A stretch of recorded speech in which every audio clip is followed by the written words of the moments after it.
As I was saying, my name is Sarah Pierce, and I am the Housing and Energy Affordability Program Coordinator at the Metropolitan Housing Coalition. I oversee our EveryHome program, which seeks to include affordable utilities into the affordable housing conversation. Usually on the fourth Tuesday of every month, I host a webinar that is related to affordable housing and affordable energy and water. And today we will be discussing LG&E and KU's Certificate for Public Convenience and Necessity, or CPCN for short, and the prospect of data centers coming to Kentucky.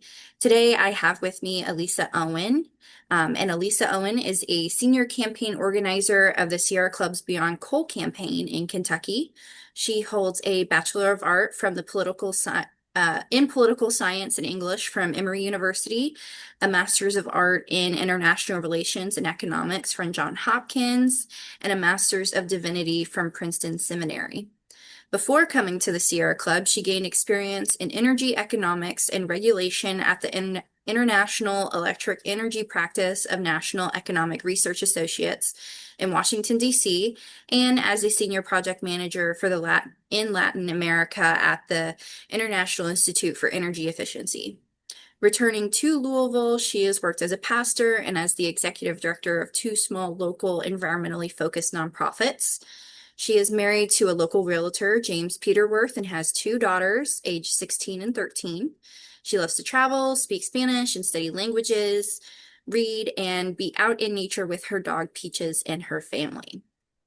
So, Elisa, thank you so much for being on the call today and being able to give us some insight to this CPCN that we will be discussing in the future. I appreciate being able to be here, and those two daughters, Zoe and Kate, are the reason that I care so much about the CPCN.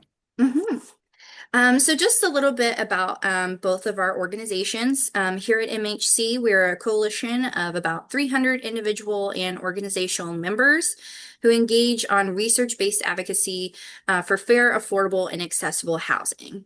And the program that I oversee, which is called EveryHome, is dedicated to bridging that gap between housing and energy affordability, like I mentioned earlier. And we do this through education and outreach. And then I'll hand it over to Elisa. Yes, I am, as Sarah said, I am the senior organizer for the Sierra Club's Beyond Coal campaign. And the Sierra Club's Beyond Coal campaign exists because we believe that it is imperative to clean up our act when it comes to producing our country's energy, and to do it right now. We don't have much more time to get in under the temperature threshold that puts us in a bad place in terms of stabilizing our climate. So in order to fight for climate stabilization, improve public health, and reduce pollution, create jobs and workforces and of the future, not of the past, and keep our energy bills affordable, we have to stop burning fossil fuels, we believe. Because from mining to burning to waste disposal, there's nothing clean, nothing inexpensive, or nothing future enhancing about fossil fuels like dirty coal and fracked gas. And so our campaign unites people across America to replace our dirtiest energy sources with 100% clean, lowest cost energy. And so I'm glad to be here to talk to you a little bit about the CPCN that our local utility, LG&E KU, has proposed. There will be a hearing on that proposal on the 4th of August. And we at the Sierra Club will be having, I think, 8 public meetings before that hearing, so that we can educate people about what this CPCN is about. First, before I start, I want to tell you a little bit about how our electric system works, so you will fully understand. The question is, who do our utility companies answer to? And the answer is, most companies answer to their shareholders. And that is also the case with utility companies. However, in a state like ours that allows utility companies to be the sole provider or monopoly in their territory, they get you as a ratepayer because they have been chosen to provide your power in your service territory. That means that you are a captive ratepayer in the sense that you do not have a choice about who your utility is. If you live in a certain area, you have to have them provide you your power unless you put your own solar panels on your house and disconnect from the grid. The reason for that is that traditionally we did that because it didn't make a lot of sense to have 16 sets of wires running through a city. So you didn't want to have that much infrastructure. It would be too costly to pay for it. These days, a lot of states, however, are not vertically integrated states with a single service territory, which is what we are. We have utilities that each have a separate territory, as I said.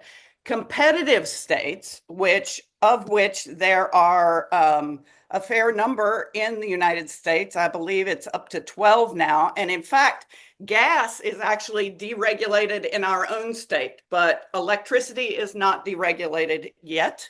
But since competition brings prices down, I am looking forward to when our legislature chooses to do that. So LG&E KU, because it is a monopoly and because it serves only one service territory where it is guaranteed all the customers in that service territory, there is something called the Public Service Commission. And the Public Service Commission governs private or investor-owned utilities. It also governs rural electric cooperatives, and it does not govern government-owned utilities like the Tennessee Valley Authority. It also doesn't govern munis, which are utilities that are actually owned by the people who live in a city or a small town. So the Public Service Commission is there in order to, because there is a monopoly, we know that monopolies usually raise prices because they're the only provider. If you have only one gas station in your town and you have to drive 50 miles to go to another gas station, then you have to trust that your one gas station is not going to raise prices because you, and that is what the PSC is for. The PSC is for making sure that your sole provider does not raise the prices too much. So the Public Service Commission governs things that LG&E does on our behalf, hopefully, to provide us electric service. The Public Service Commission is made up of 3 members called commissioners. Right now, there are only 2. And the mission of the PSC is to foster the provision of safe, reliable service at a reasonable price. Just, fair, and reasonable is the statutory language in the Kentucky statutes, at a reasonable price for customers. So they also are responsible for setting the return on equity that provides for the financial stability of those utilities. And so they do provide a return so that the shareholders that invest in these utilities will get a return, right? Because you can't just do cost, because you can't sustain a business on just covering your costs. You also have to have a small return, right? And so the PSC is also responsible for setting that return for the company. So, but we still have to talk to one another let me back up just for a second. So when LG&E wants to do something like build a new power plant, they have to go to the PSC so that the PSC can talk with them about their reasoning. Why do you think you need this power plant? Why do you think you need this new scrubber on this coal plant? Why do you think you need 400 megawatts of batteries on the transmission grid? And the Public Service Commission is a public entity that tries to judge whether or not the investments that the utility are making are actually keeping costs down for ratepayers. So, utility cases that the Public Service Commission oversees. Here are the things that the utility would have to come to the Public Service Commission to ask about. If they decided that they needed to increase rates, then they would come to the Public Service Commission. If they wanted to expand the utility service boundaries, right? They have the right to provide service within a certain territory. If they wanted to change those boundaries, they would have to come to the Public Service Commission. If they wanted to put in place another demand side management program, which we wish they would, because basically there's no cheaper megawatt than the megawatt that does not get used. So demand side management is to work on the demand side for electricity to reduce usage. So that could be anything from putting plastic over windows, putting smart meters in your house so that you can tell how much energy you're using is when, or it could be helping a corporate customer, a large load customer, have more energy efficiency or get a more efficient process. All of that is demand side management or reducing consumption, conserving the amount of power that we use as a community. They also do integrated resource plans, which are their long-term planning for what assets they're going to need, what they need to build, what they need to shut down, new equipment that they need, whether that is new equipment for getting up and cutting down trees around their wires, or whether that is new equipment to put on the electric grid itself. So they do, if they want to build a new plant or demolish a plant, then they have to come to the PSC to get what's called a certificate of public convenience and necessity. And that's what we'll be talking about today. The PSC is also responsible for making sure the companies answer to you as a ratepayer, because LG&E KU would not exist without you. You are their customer base, and they need to spend a lot of time listening to you. And the PSC is the only public entity that is there to make sure they listen to you. To me, it seems like they should be listening to and talking to on a regular basis the people that have them as their electricity provider. Next. So, Sarah, are you going to take this on? You going to start with this one, or you want me to do this one too? I believe this one is you, but I can. Okay, I'll go. I thought that you were taking over here, but it might be the next one. So I apologize for that. I'll go ahead and do it. So what we're talking about today is that LG&E and Kentucky Utilities has gone to the Public Utility Commission, and it has said, we need to spend almost $4 billion on the electric grid. And the reason we need to spend that money, they have said, is because we want the possibility of serving data centers. When I went to a hearing that LG&E was a part of, one of their vice presidents was asked, if you didn't have the possibility of having data centers come to Kentucky, would you be asking for all this infrastructure? And the executive vice president said, no, we wouldn't. And so this certificate of public need and necessity They are asking for $4 billion in order to be able to build out resources to serve data centers here in Kentucky. And we think that that is an extremely risky investment, and we don't want the Public Service Commission to approve that investment.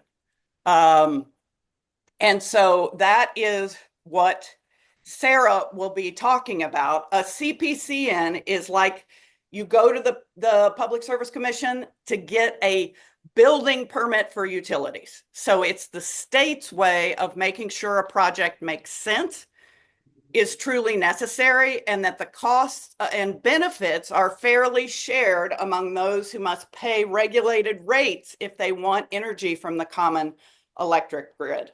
And like I said, our view is that to build out the grid for customers that may or may not come is not a particularly good use of our money, because if they build out the infrastructure and the tenants for these data centers do not materialize, then the people that are on the hook for all the money that has been spent will be me and you.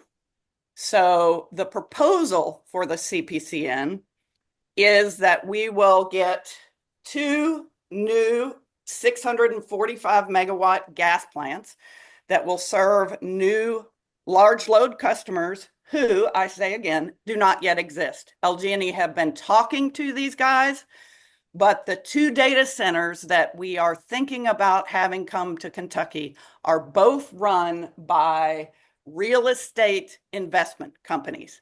They are interested in long-term leases with deep pocket Silicon Valley companies. And LG&E KU would like to serve them, because the way that their economics work is for every investment they make, they get to recoup all the costs for that investment, and then they get a certain amount of guaranteed return. And that guaranteed return right now, that rate return on equity, according to S&P, is 10.95% that they get. So they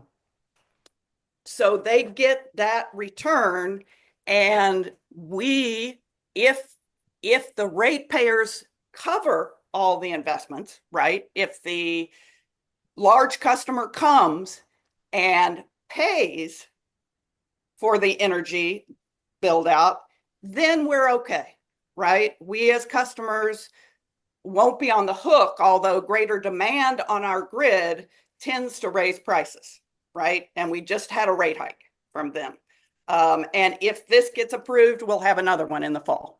And so we are concerned about ratepayers, that the costs are going to be driven up, and that the large Silicon Valley companies that come here are not going to stay as long as the utility would want them to stay. We don't, at the moment, have the right to look at the contract that they come up with and make sure there are protections for us. And so we are going to encourage the PSC not to approve build out for customers that don't yet exist. I think it's you, Sarah. Yeah, thank you, Lisa. So just backing up a little bit, I know data center may be a new term for some folks. Essentially, a data center is a warehouse full of computers.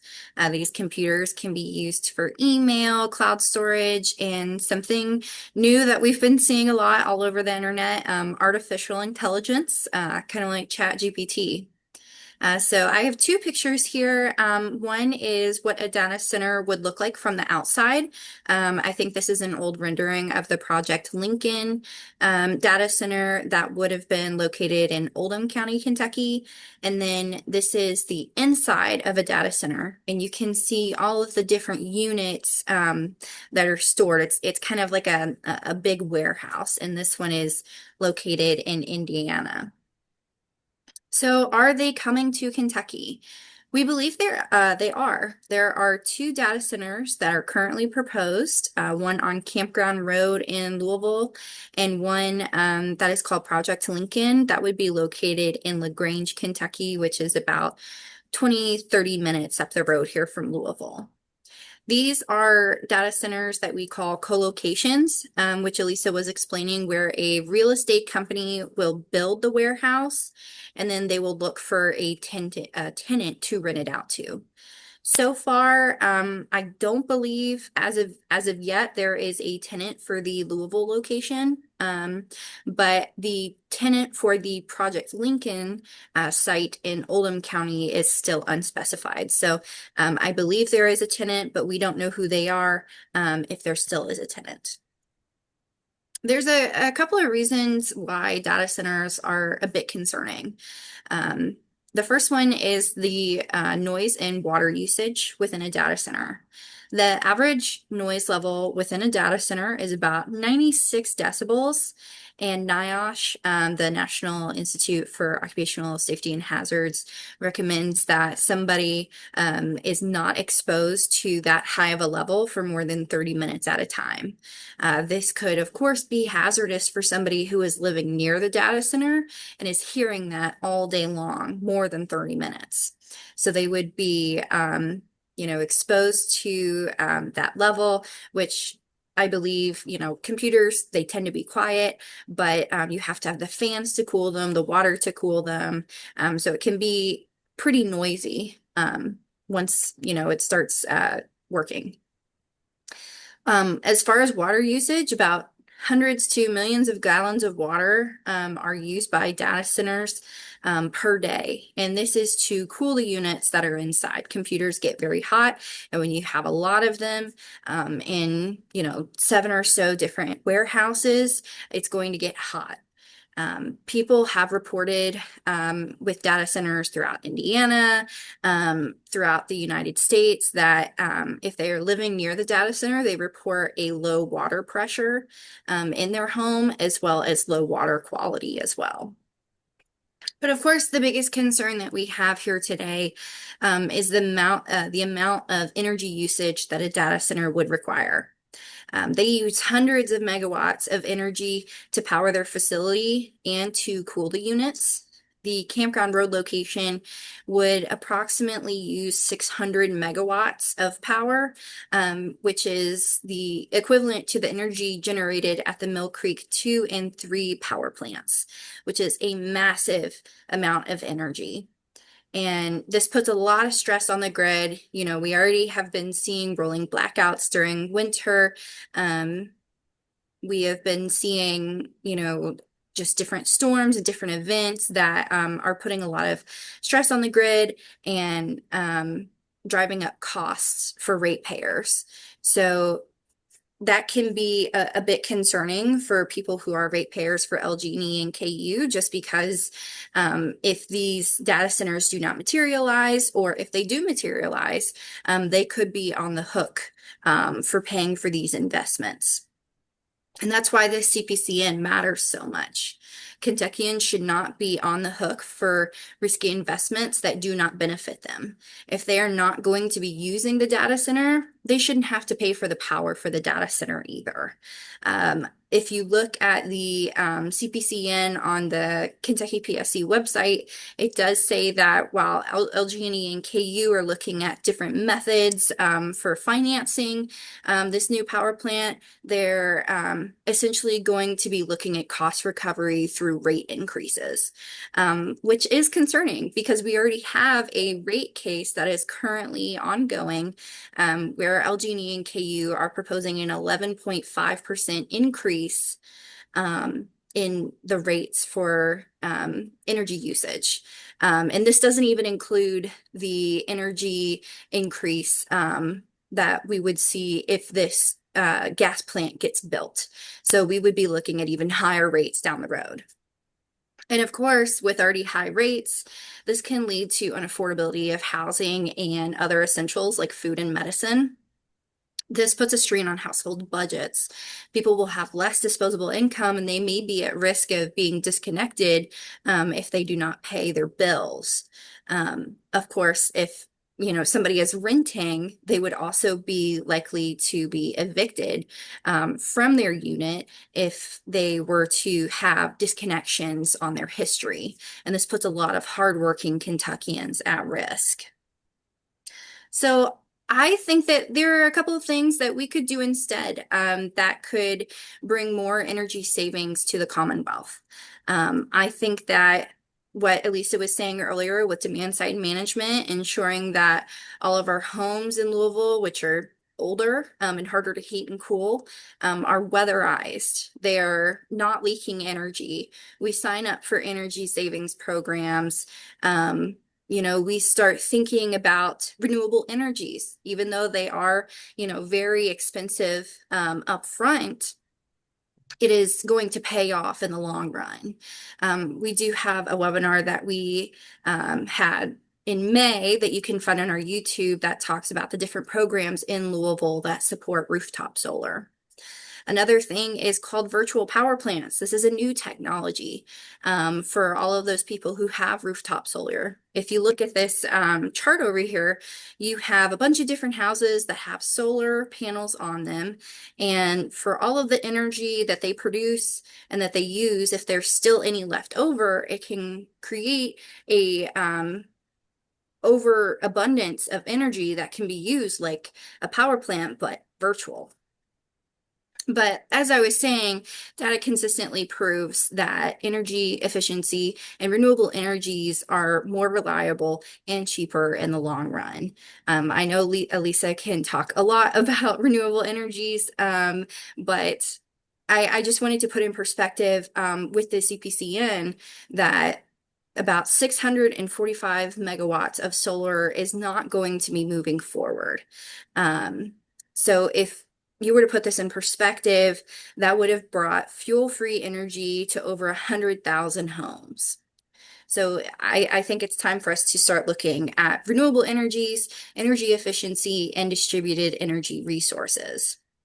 And that 645 megawatts has already been approved by the PSC, but Mhm. it's not coming online. So what I was going to say is the data centers that are coming online are likely to use enough power to power 80,000 homes. So this solar would have put the amount of energy, half the amount of energy that we need for these data centers, but it did not come online. So that is unfortunate for us who are ratepayers because solar tends to be lower cost than any other form of energy because there's no fuel.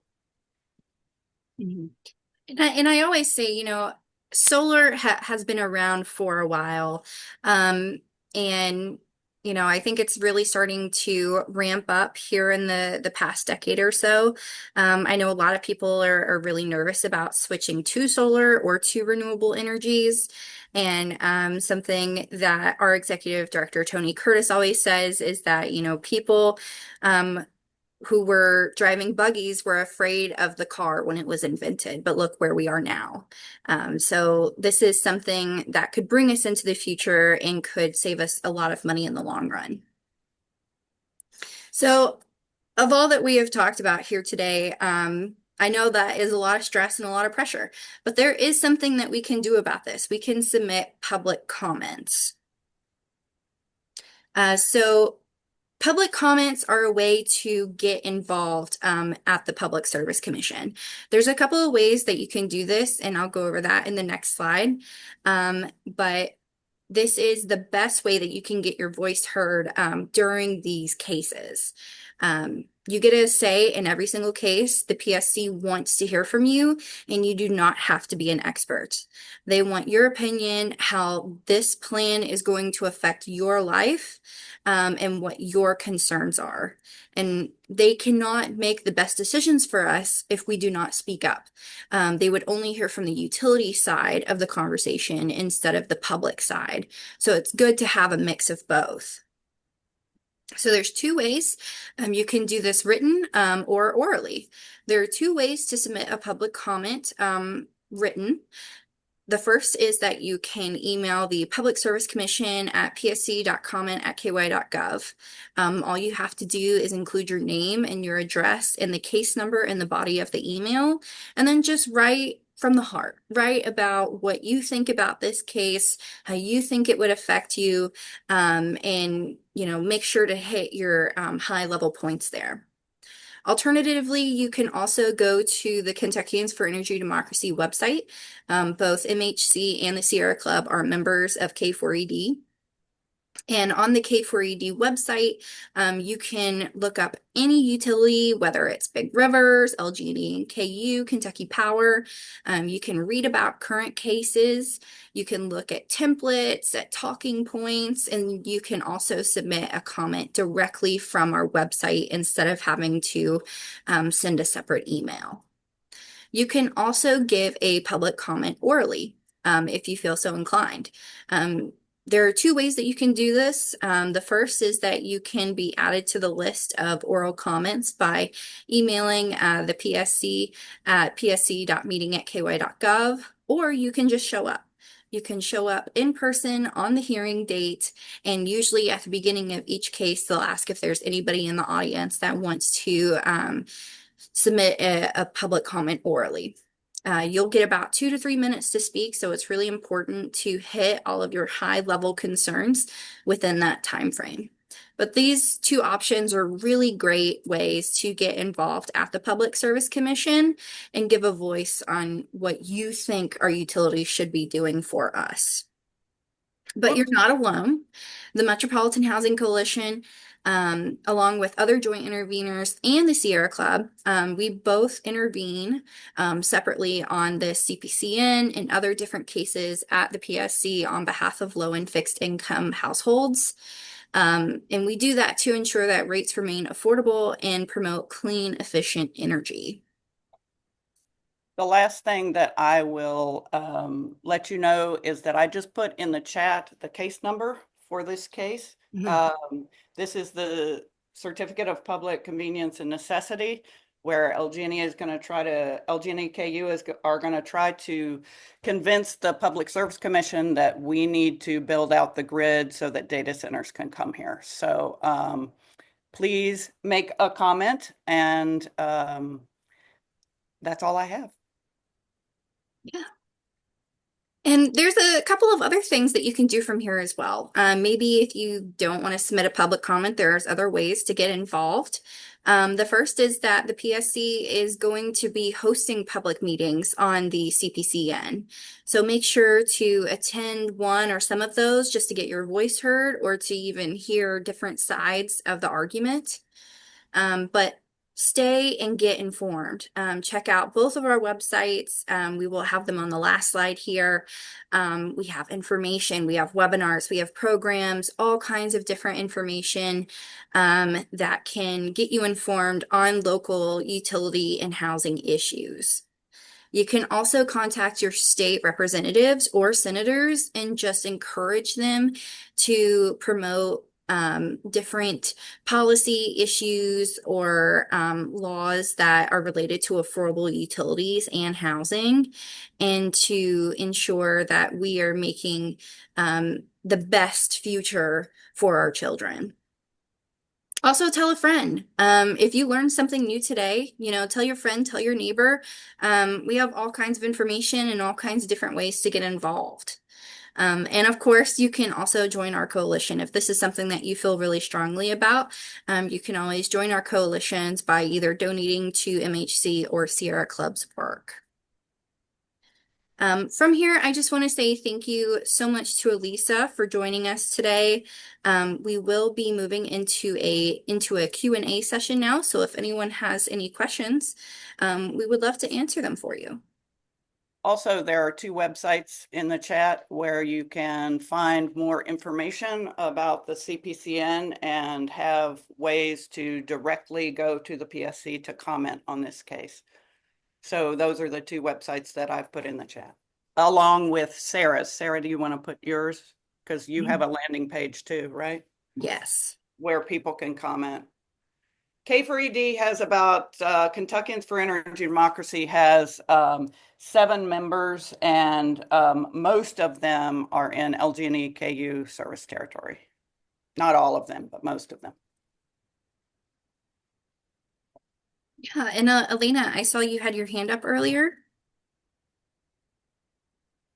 Yeah, I actually have a few questions that I wrote down. How does only having two PSC commissioners impact this case, if at all? So the PSC not only looks at LG&E and KU cases, they also look at Kentucky Powers. They look at EKPC. They are overseeing a lot of different utilities in Kentucky. Mhm. And we do currently have two commissioners. One of them is actually up for reappointment, I believe, either the end of this month or end of next month. And that can be really overwhelming for the commissioners. They do have a staff. However, I think we have three separate LG&E and KU cases going on right now, in addition to all of the different PSC cases. That's a lot for them to handle. So that's something that we would like to see in the future is having some additional commissioners on there just to ensure that everything, is heard during the hearings. Most definitely. Okay, thank you so much for that. My other question is now you guys might not even have the answer for this. Maybe somebody else on the call does. I'm not sure. But what happens if this is approved and then costs substantially more to build? Because, like, I was following along with some schools in the nearby counties that wanted to add on to their buildings or that wanted to just build new school buildings, and they would get the quote and it would be a lot. And then just a year later, I mean, it would double in cost. So what happens if this gets approved and then I mean, especially when you consider tariffs and just the economy in general, what happens if it is substantially more after it's been approved?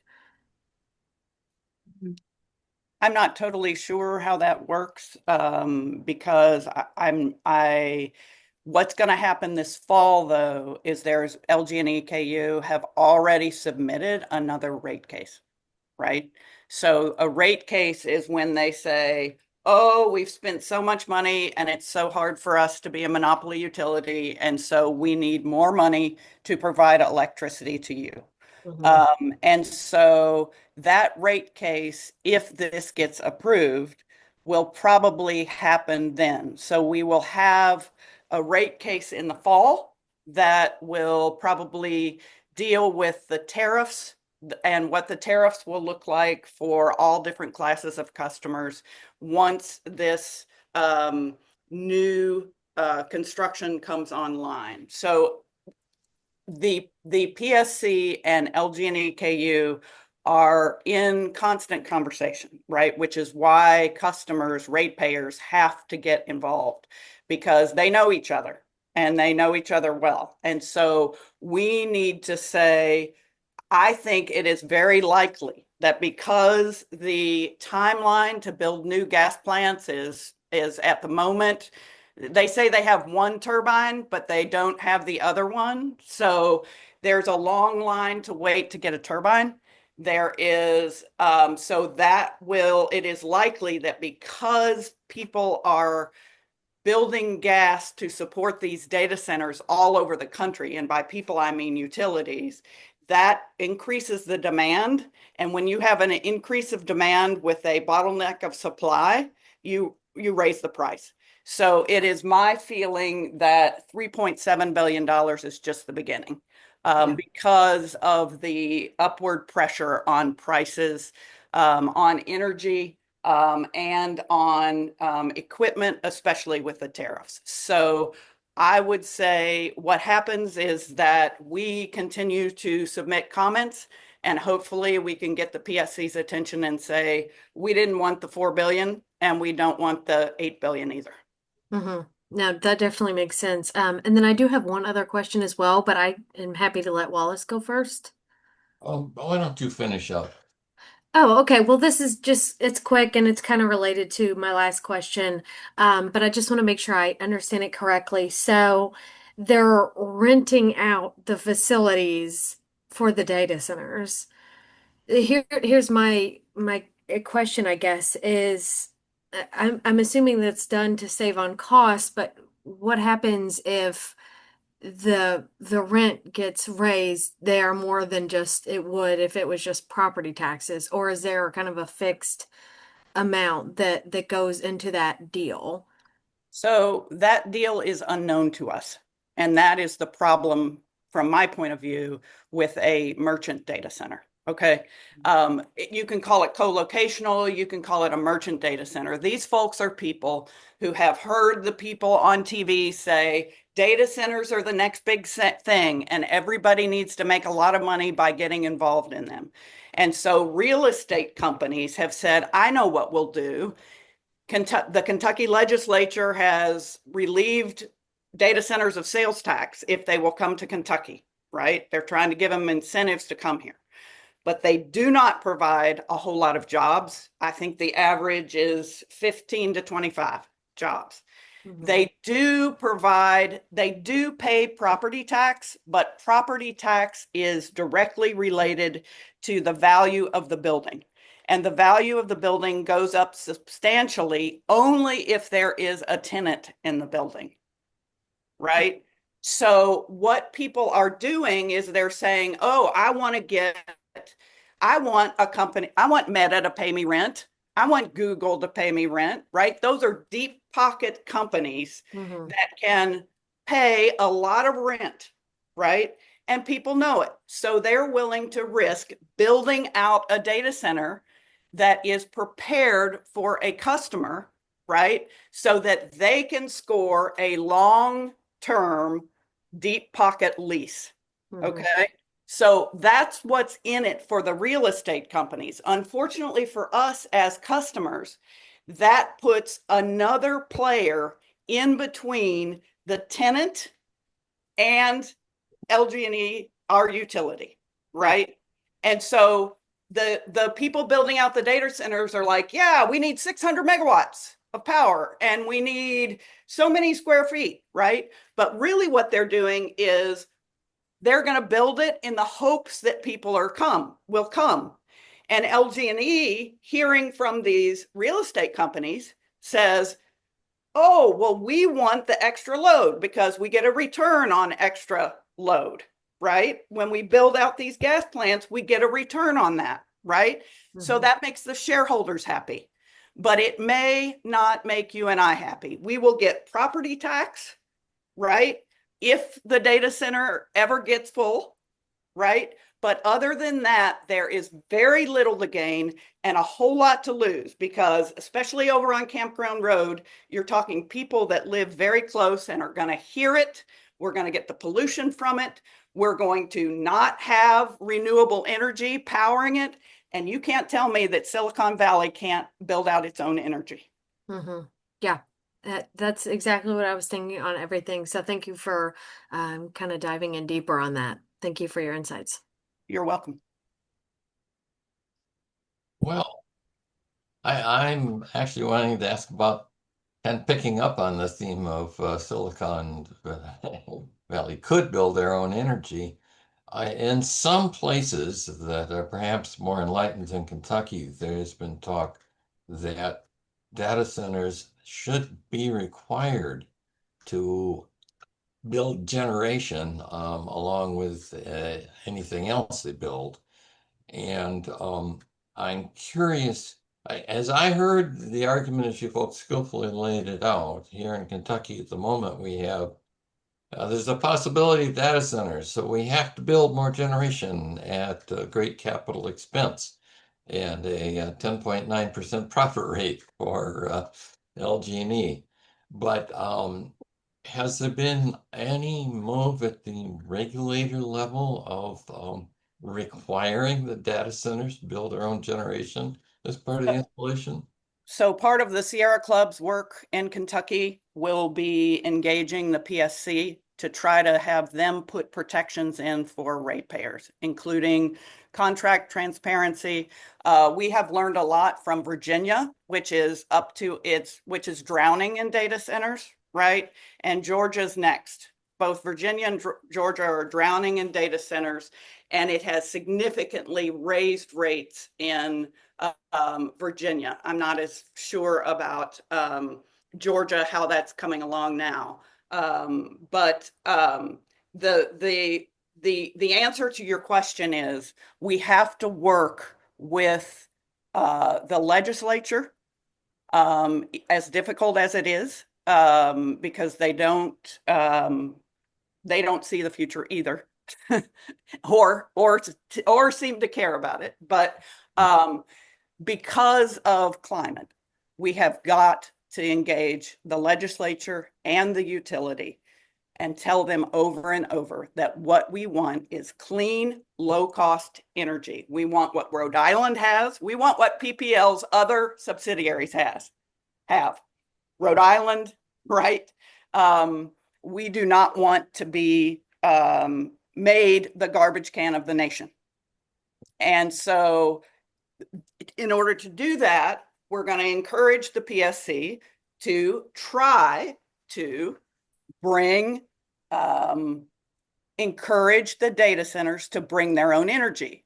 But when the people building the data centers aren't Silicon Valley, it's harder to say to them, you're going to have to build your own power plant. Right? Yeah, and a lot of the co-locations are also not the tenants are not going to be Meta or Google because they build their own data centers. So this will be something probably a bit smaller.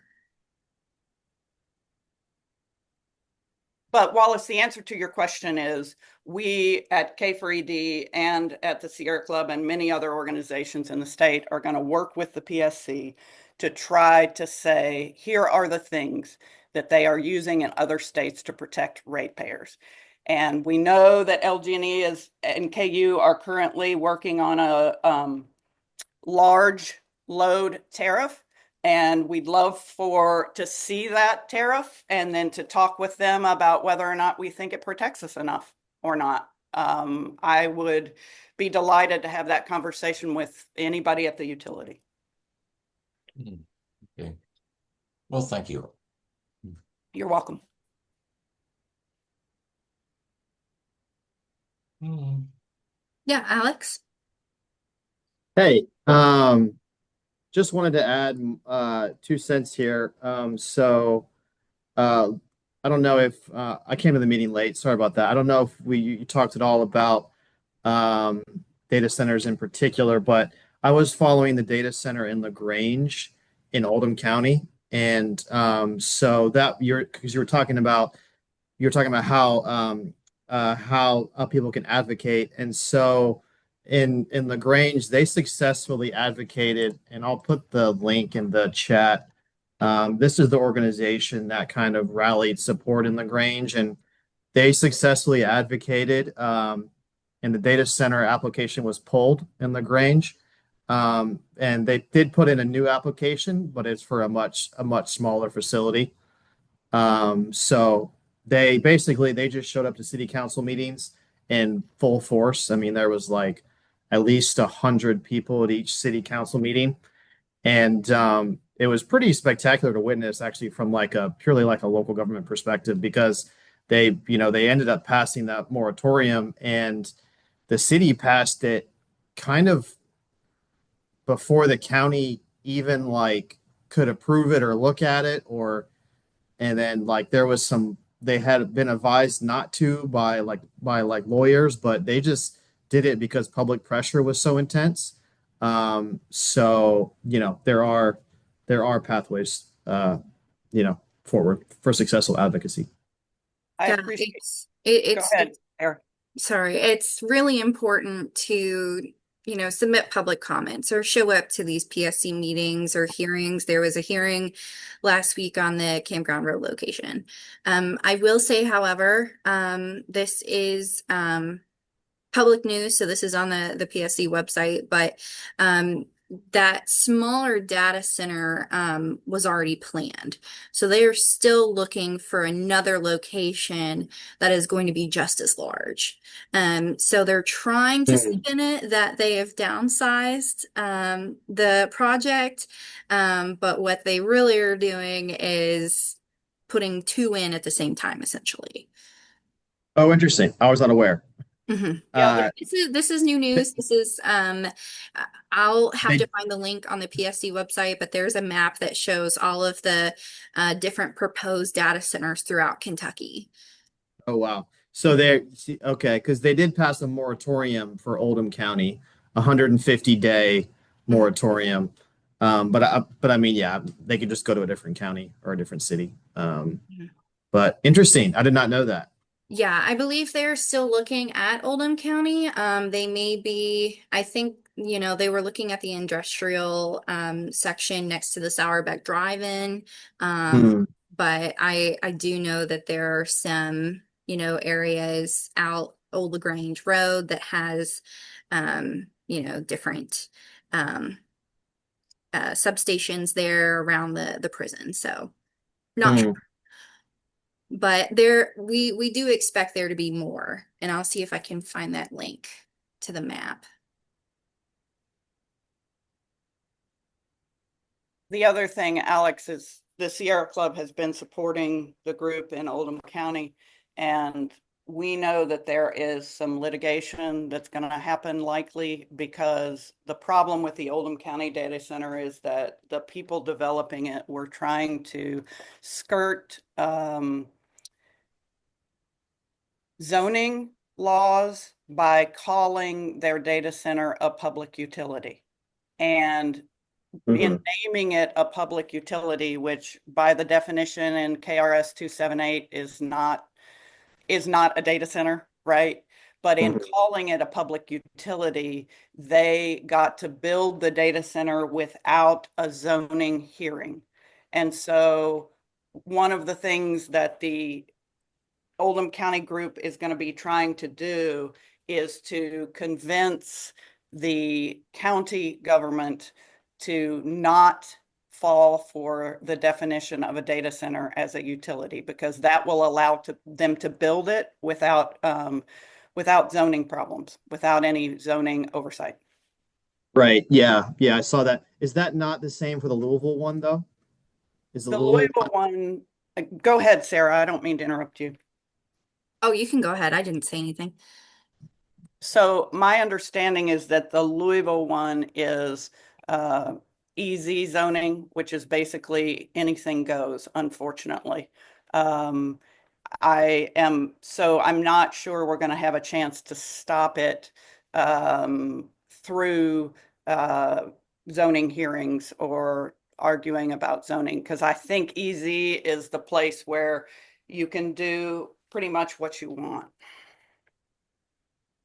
Okay. Yeah, I'll have to find that. I haven't been able to find that link, but once I do, I'll send it to you. Elena?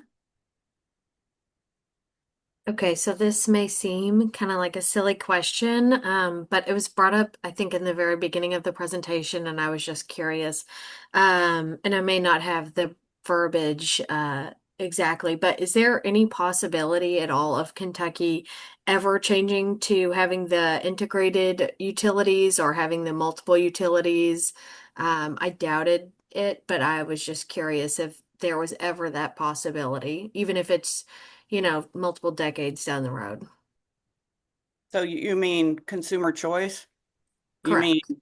so so if we would make generation of energy competitive, which is what states, places in other parts of the nation have done it. For example, Texas.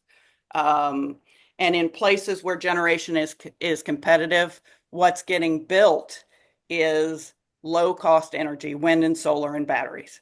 And the Mhm. reason it's getting built is because in an auction where you sell your power into a market, the lowest cost power wins, right?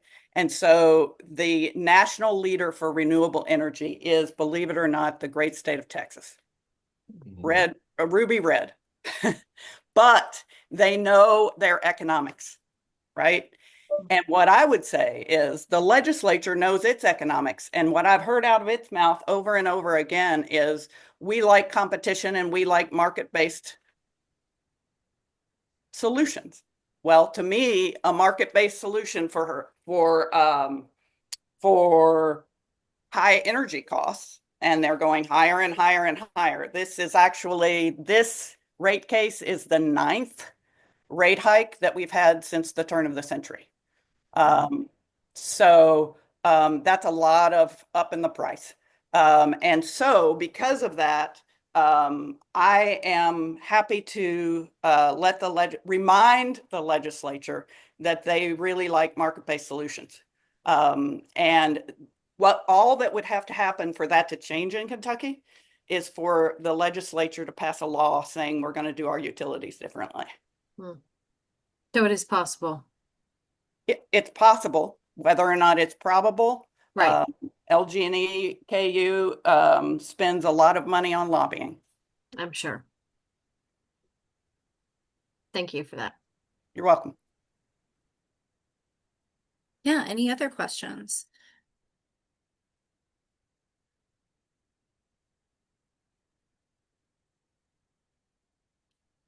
All right. Well, if anybody has any additional questions after the call, feel free to reach out to me or Elisa. Again, Elisa, thank you so much for being here today and supporting me on this webinar. We just want to leave with a call to action to, if you feel really strongly about the CPCN, to go ahead and submit a public comment. Those comments are open, and, just one or two sentences can still make a difference, just like Alex was talking about with the We Are Oldham County people. Again, this is the EveryHome webinar. We do this on the 4th Tuesday of every month. Next month will be our 1-year anniversary from starting this program, so we'll have something special. So we hope to see you all there. But in the meantime, be sure to follow our socials and check out our website for upcoming events. Sarah, give us deadlines on comments for the CPCN, if you would, please. Say that one more time. There's a deadline. Deadline for comment, period. Oh,